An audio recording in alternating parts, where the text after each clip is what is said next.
एक वर्ग रेखा पुस्तक में हम एक चित्रात्मक या निरूपण विधि का इस्तेमाल कर सकते हैं। आइए हम चित्रात्मक विधि से शुरू करें। मेरे पास कितनी थी? मेरे पास 5 थी। तो आइए इस तरह से वर्ग रेखा पुस्तक में 5 वर्ग बनाते हैं। इसे सफाई से बनाते हैं। हमने कितने वर्ग बनाए? 1, 2, 3, 4 और ये है 5वां। मैंने 5 वर्ग बनाए हैं। इन 5 वर्गों में हमें कितने जोड़ने हैं?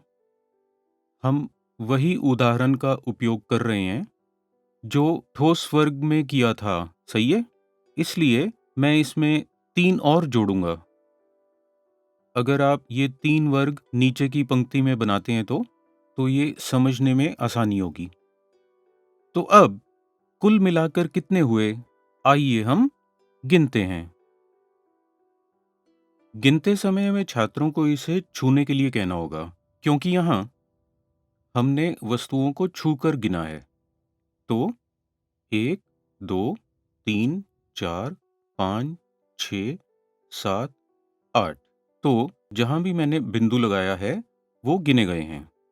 इसलिए जब मैंने 3 और 5 का जोड़ किया तो मुझे योग के रूप में 8 मिला। ऐसा ही तरीका यहाँ भी लगा सकते हैं।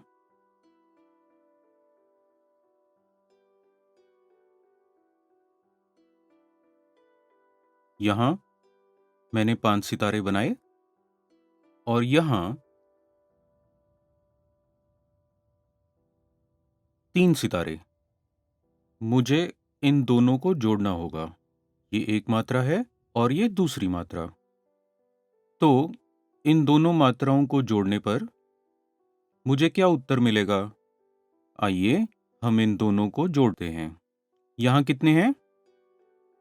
1, 2, 3, 4, 5।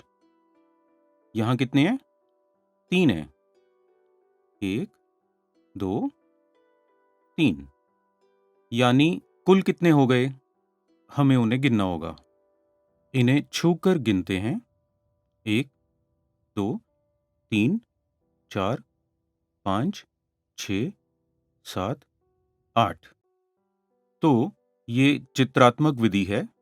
बच्चे रंगों का या विभिन्न रचनात्मक तरीकों का उपयोग कर सकते हैं संकल्पनाओं को सीखने की प्रक्रिया को रोचक और आनंदमय बनाने के लिए।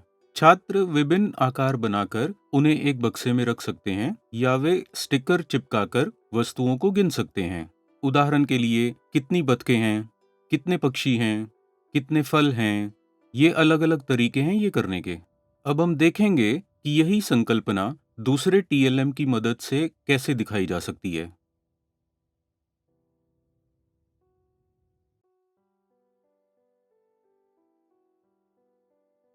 ये पीले गन 1, 2, 3, 1, 2, 3, 4, 5।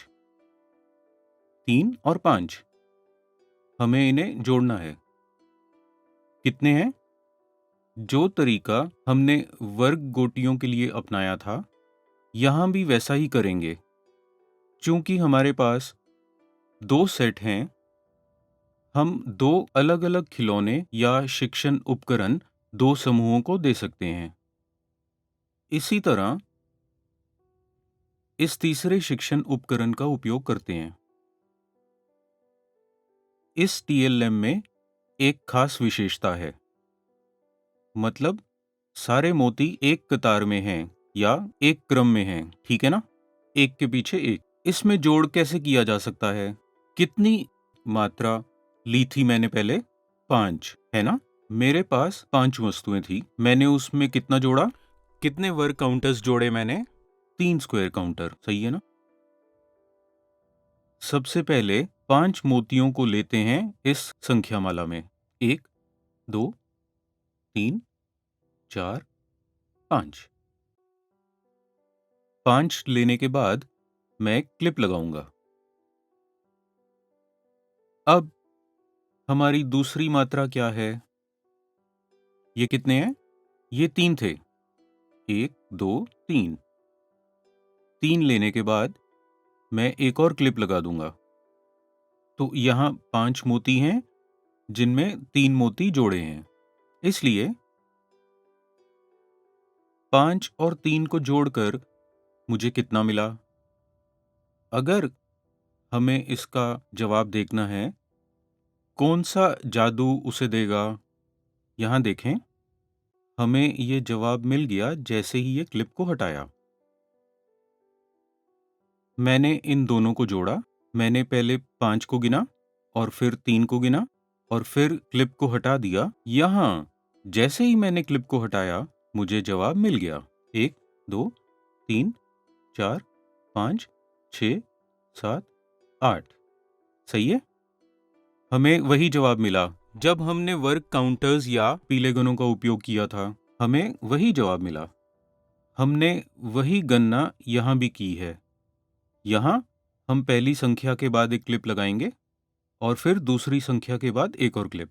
उसके बाद जब हम क्लिप को हटाते हैं, बीच में हमें योग या उत्तर मिलता है, जो हमें दो संख्याओं को जोड़ने से मिलता है। एक ही संख्या माला में हम कई और क्लिप लगा सकते हैं। जब हम आखिरी क्लिप को रखेंगे और बाकी सारे क्लिप निकाल देंगे, तो हमें एक उत्तर मिलेगा, जो मिलता है 2 से अधिक संख्याओं को जोड़कर। ये हम देख सकते हैं। बच्चों के लिए कह सकते हैं, मेरे पास ये 5 गेंदें हैं, मैंने इसमें 3 और गेंदें जोड़ी। इस तरह हम उन चीज़ों का उदाहरण ले सकते हैं जो वो रोज़ इस्तेमाल करते हैं और उन्हें संकल्पना सिखा सकते हैं। आपको हमेशा संख्या रेखा उदाहरण के लिए लेना ज़रूरी नहीं है। आप और उदाहरण उनकी कल्पना के अनुसार दे सकते हैं और रुचि के। अब हमने इस 5 और 3 के साथ क्या किया? यहाँ 5 है और 3 यहाँ। यहाँ 5 और 3। इस उदाहरण में जब इन्हें जोड़ा तो हमें 8 मिला। हम इसे बुनियादी चरण में देख चुके हैं। यहाँ अगर हम 5 को 3 से जोड़ते हैं तो हमें 8 मिलता है। क्या होगा अगर हम 6 को 2 से जोड़ते हैं तो? फिर भी हमें 8 मिलेगा। 7 को 1 से जोड़ने पर भी 8 ही मिलेगा। इसी तरह अगर हम 2 को 6 से जोड़ते हैं तो वो 8 होगा। इसी तरह 1 को 7 से जोड़ने पर भी 8 मिलेगा। अगर हम 8 में कुछ नहीं जोड़ते तो वो 8 होगा। इस छोर से या उस छोर से 8 8 ही होगा। जब आप 7 को 1 से जोड़ते हैं तो हमें 8 मिलेगा, या 1 को 7 से तो भी 8 ही होगा। इसे हम अंग्रेजी में एडिशन फैक्ट्स कहते हैं। ऐसा कहते हैं, छात्रों को ये सिखाना बहुत महत्वपूर्ण है, क्योंकि जब वो एक बार इसे समझ लें, तथ्यों को आधार मानकर वे कई प्रश्नों को आसानी से हल कर पाएंगे। आइए अब इसे एक वर्ग रेखा पुस्तक में करना सीखते हैं। पहले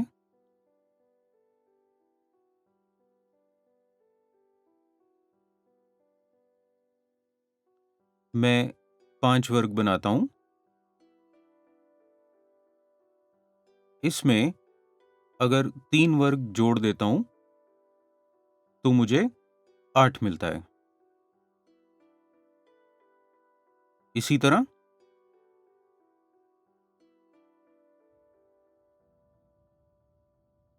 अगर मैं 3 को 5 से जोड़ता हूं तो मुझे 8 मिलेगा।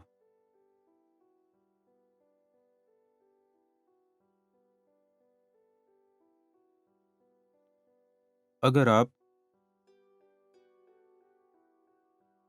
6 वर्ग को 2 में जोड़ते हैं तो तब भी हमें 8 मिलेगा। हम जोड़कर देखते हैं। 1, 2, 3, 4, 5, 6, 7, 8। 1, 2, 3, 4, 5, 6, 7, 8। इसी तरह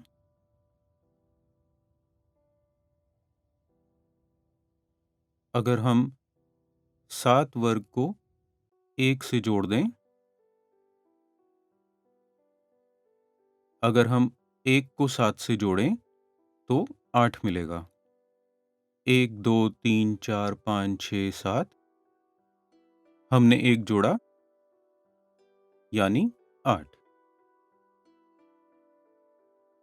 यहाँ हमारे पास 8 वर्ग हैं।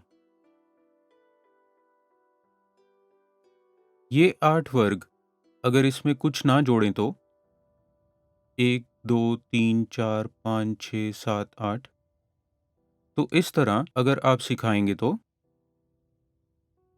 एडिशन फैक्ट्स बच्चों को चित्रात्मक या अभिव्यक्ति विधि से वो संकल्पनाओं को बहुत स्पष्ट रूप से समझ पाएंगे।